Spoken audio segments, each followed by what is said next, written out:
정부 예산안을 둘러싼 극과 극의 충돌, 빅뉴스 인사이트 토론이 지금 시작됩니다. 오늘은 2026년 공정거래위원회 예산을 놓고 이 공정한 시장과 민생 안정이라는 목표 아래서요. 재정 건전성과 시장 자유를 외치는 목소리, 또 적극적 재정 투입을 통한 약자 보호를 주장하는 목소리가 정면으로 부딪히고 있습니다. 저는 재정 효율성과 시장 원칙을 강조하는 입장에서 말씀드리겠습니다.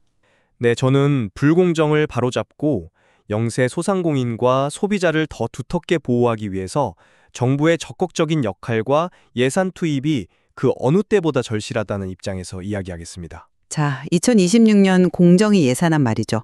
이게 민생이라는 이름표를 달았습니다만 속을 좀 자세히 들여다보면 세금 낭비 그리고 시장 개입 우려가 상당히 큽니다.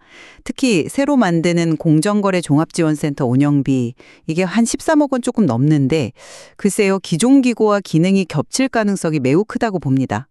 중복 기능을 정리하지 않고 조직만 늘리는 건 전형적인 방만 경영이죠. 또 대중소기업 거래관행 개선에 거의 27억 원, 유통 분야 질서 확립에 11억 원 이상을 쓴다고 하는데요. 이건 시장이 자율적으로 해결할 문제의 정포가 너무 과도하게 개입하려는 시도로 보입니다. 세금 투입 효과는 정말 냉정하게 따져봐야 합니다. 불필요한 예산은 과감히 줄이고 규제 완화로 시장에 활력을 불어넣는 게 우선이라고 생각합니다. 또 힘없는 소비자들을 제대로 보호하려면요. 지금보다 훨씬 더 과감한 투자가 필요합니다. 공정거래 종합지원센터 신설, 그거 물론 환영할 일입니다. 하지만 고작 13억 원 남짓으로는 그저 상담 창구 역할밖에 더 하겠습니까? 실질적인 법률 지원까지 이어지려면 예산을 대폭 늘려야 합니다. 그리고 대기업과 그 중소협력사 간의 고질적인 힘의 불균형 문제, 이른바 갑을관계 개선을 위한 예산 약 27억 원, 또 가맹, 유통 분야의 불공정 행위를 뿌리 뽑기 위한 예산 11억 원 이상은요. 이건 정말 최소한의 안전장치입니다. 시장 자율에 맡기자? 그건 결국 강자의 논리에 힘을 실어주자는 말과 뭐가 다릅니까? 소비자 정보 제공과 피해 구제 예산 약 27억 원, 이것도 마찬가지입니다. 민생은 구호가 아니라 예산으로 보여줘야 하는 겁니다. 먼저 말씀하신 그 지원센터 문제부터 짚어보죠. 13억 원 넘는 예산으로 과연 어떤 실질적인 효과를 기대할 수 있을까요? 이미 분쟁조정기구나 법률구조공단 같은 곳들이 있는데 역할 분담에 대한 고민 없이 또 조직을 늘리는 건 글쎄요, 이건 비효율의 극치라고 봅니다. 그냥 보여주기식 행정 아닙니까? 지금 당장 법률 자문 한번 받기 어려운 소상공인들의 그 절박함을 전혀 모르시는군요.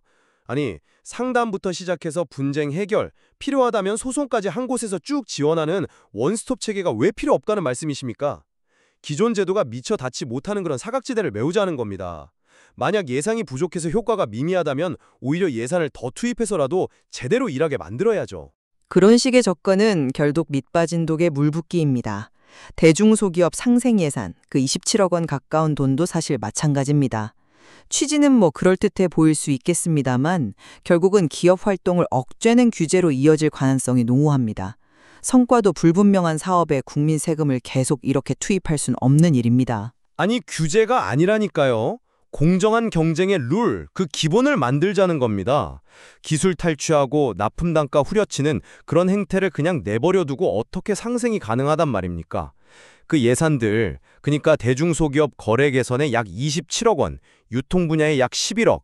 이거는요, 불공정 행위를 감시하고 제재하는 데 드는 최소한의 비용입니다. 이걸 줄이자는 건 사실상 갑질을 방치하자는 거나 다름없습니다. 소비자 정책 예산도 한번 보겠습니다. 두 사업 합쳐서 거의 27억 원에 육박하는데 상품 비교 정보를 제공한다거나 소비자 교육 같은 건 솔직히 이미 민간 영역에서도 충분히 이루어지고 있습니다. 언제까지 정부가 나서서 모든 걸 다 해주길 바라야 합니까? 정부의 개입은 꼭 필요한 필수적인 영역에만 한정해야 합니다. 민간에서 제공하는 정보가 항상 공정하고 정확하다고 어떻게 그렇게 쉽게 믿으십니까? 아시다시피 복잡한 금융상품, 또 온갖 허위 과장 광고 속에서 소비자들이 스스로를 보호하기란 정말 어렵습니다. 정보 비대칭으로 인한 피해를 막는 것은 이건 명백히 정부의 책무입니다. 이걸 시장 논리에만 맡기라는 건 결국 정부가 책임을 방기하겠다는 소리 아닙니까? 자꾸 그렇게 감정적으로 몰아가시는데 이건 원칙의 문제입니다. 한정된 재원을 어디에 쓰는 것이 가장 효율적인가 그 문제죠. 모든 문제를 세금으로 해결하려는 그 발상부터 바꿔야 합니다. 네, 시간이 다 되었습니다. 2026 공정위 위해 산안을 둘러싼 양측의 입장은 뭐 보시다시피 여전히 평행선을 달리고 있습니다. 재정 효율과 시장 자유를 중시할 것인가, 아니면 정부의 적극적인 개입을 통해 공정성과 약자 보호를 강화할 것인가, 이 첨예한 가치 충돌은 앞으로도 계속될 것으로 보입니다.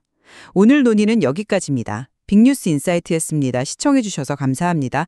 구독과 좋아요 부탁드립니다.